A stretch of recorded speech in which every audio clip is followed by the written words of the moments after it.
549장 내 주여 뜻대로 찬양합시다.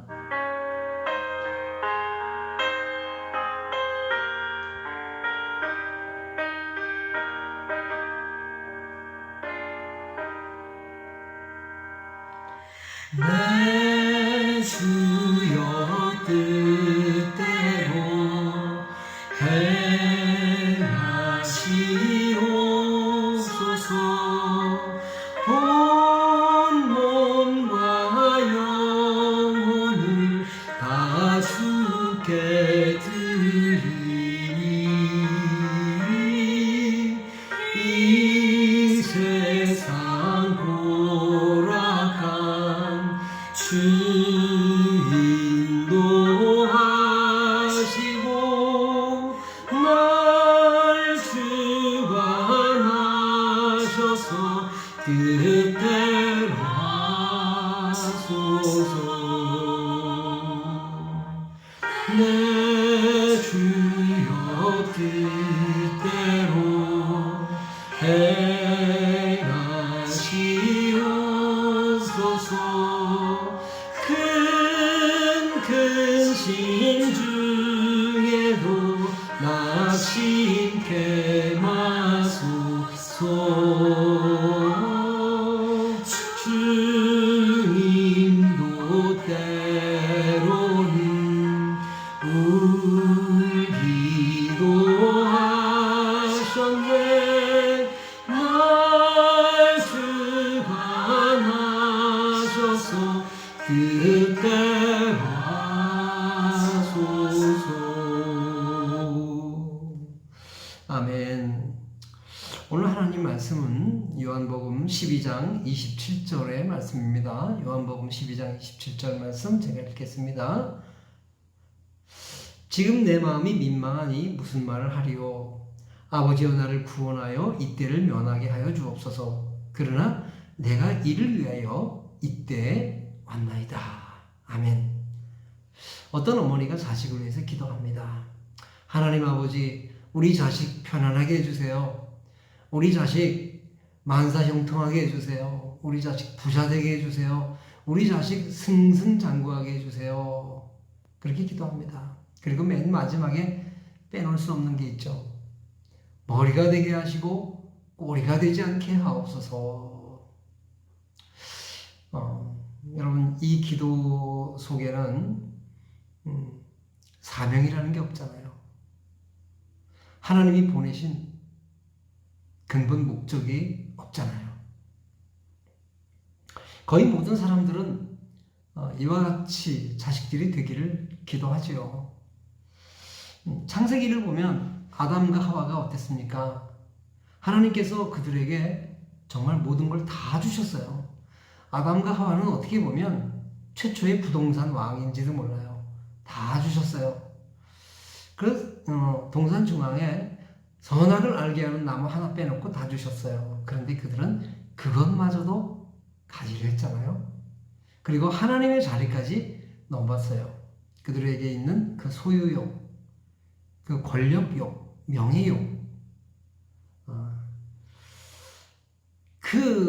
그들이 가지고 있는 그 죄가 어쩌면 오늘도 수많은 사람들에게, 또 하나님의 사람들에게까지 유유히 흐르고 있는 것은 아닐까요? 오늘 본문을 봅니다.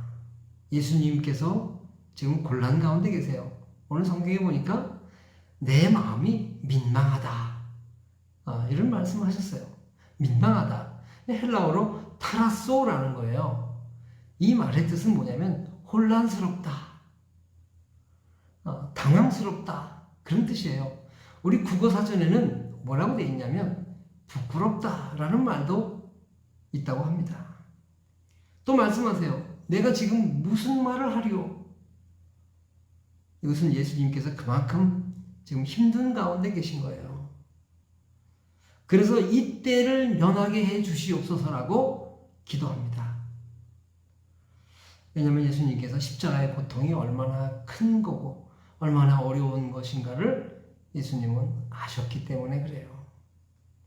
그래서 피하고 싶은 거죠. 여러분, 모든 인간이 그렇지 않습니까?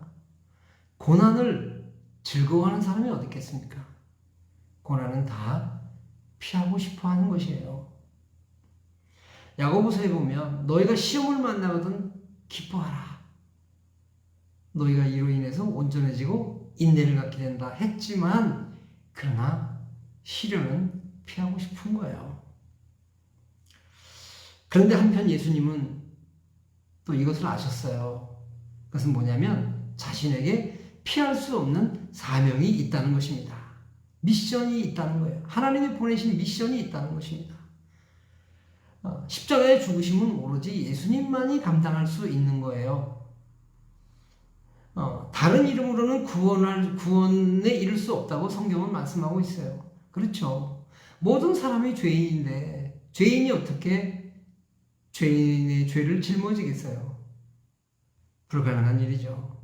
오직 죄가 없으신 하나님만이 인간을 살릴 수 있는 것입니다. 주님은 그걸 아셨어요.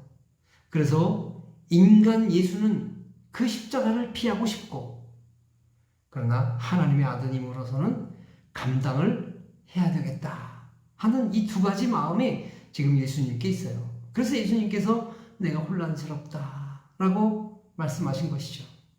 그러나 예수님은 결단하십니다. 내가 이를 위하여 왔노라. 이를 위하여. 이것이 뭐예요? 미션입니다. 사명입니다. 모든 사람의 죄를 지고 십자가 지고 죽어서 저들을 살리기 위해서 내가 왔다라고 주님은 말씀하시는 것입니다. 예수님은 자신 속에 그 하나님의 보내신 목적이 있다는 것, 그것을 잊지 않으셨습니다. 나의 바램과 하나님의 미션, 그 가운데서 선택의 기로에 주님은 계십니다. 그런데 주님은 이런 기도를 드립니다. 아버지요, 그러나 내 뜻대로 마옵시고 아버지 뜻대로 하옵소서. 여러분, 신앙이라고 하는 것은 나의 바램을 이루는 것이 아닙니다. 나의 꿈을 이루는 것이 아닙니다. 신앙이라고 하는 것은 나의 뜻을 관철시키는 것도 아닙니다. 그것은 하나님의 보내신 뜻을 알고 그것을 선택하고 그 길로 나가는 겁니다. 비록 그것이 십자가를 지는 그 길일지라도 말입니다. 누구든지 나를 따라오려거든 각각 자기 십자가를 지고 따르라. 예수님을 따르는 모든 사람이 반드시 가지고 있어야 될 것은 자기 십자가입니다. 주 뜻대로 마옵시고 내 뜻대로 하시옵소서가 아니고 내 뜻대로 마옵시고 주 뜻대로 행하시옵소서. 이것이 성도들의 기도인 것입니다. 우리는 편안하고 안락할 권리가 있어요. 또 하나님께 기도하면 하나님은 또 그와 같은 것을 주시기도 합니다. 그런데 우리가 그것만을 기도한다면, 그것을 더 앞세워서 기도한다면 우리에게 무슨 사명과 보냄받은 삶이 있겠습니까? 우리는 사명을 먼저 선택하며 사는 사람들입니다. 그러라고 부름을 받았습니다. 너희는 먼저 그의 나라와 그 의를 구하라. 너희는 먼저 그의 나라와 그 의를 구하라. 성도는 먼저 이러한 순서가 있다는 겁니다. 성도에게는 먼저 우선순위 그것이 있어요. 여러분은 지금 여러분의 편안함과 안락함을 우선적으로 구하십니까? 하나님의 보내신 뜻을 먼저 구하십니까? 주님의 길로 간다는 것은 내 뜻대로 마옵시고 아버지의 뜻대로 행하시옵소서. 내가 오늘 여기 있는 것은 이때를 위함이 아니냐 하는 그러한 고백과 결단인 것입니다. 여러분, 우리는 세상에서 출세하고 세상에서 성공하는 것, 그것보다도 하나님의 뜻을 이루는 것, 그것을 위해서 보냄을 받았다는 것, 그것을 잊지 말아야 할 것입니다. 기도합시다. 하나님 아버지, 저희들 속에는 늘 두 가지 마음이 있습니다. 편안하고 안정되고 안락하게 살고 싶어하는 그 마음, 그 바람. 그러나 또 한 가지는 하나님의 뜻을 구하고자 하는 마음이 있습니다. 그러나 하나님, 고백합니다. 내 뜻대로 마옵시고 주 뜻대로 이끌어 주시옵소서. 우리가 먼저 하나님의 영광을 구하고 하나님의 뜻대로 살기를 결단하는 그 믿음으로 하나님께 나아가게 하여 주시옵소서. 예수님의 이름으로 기도하옵나이다.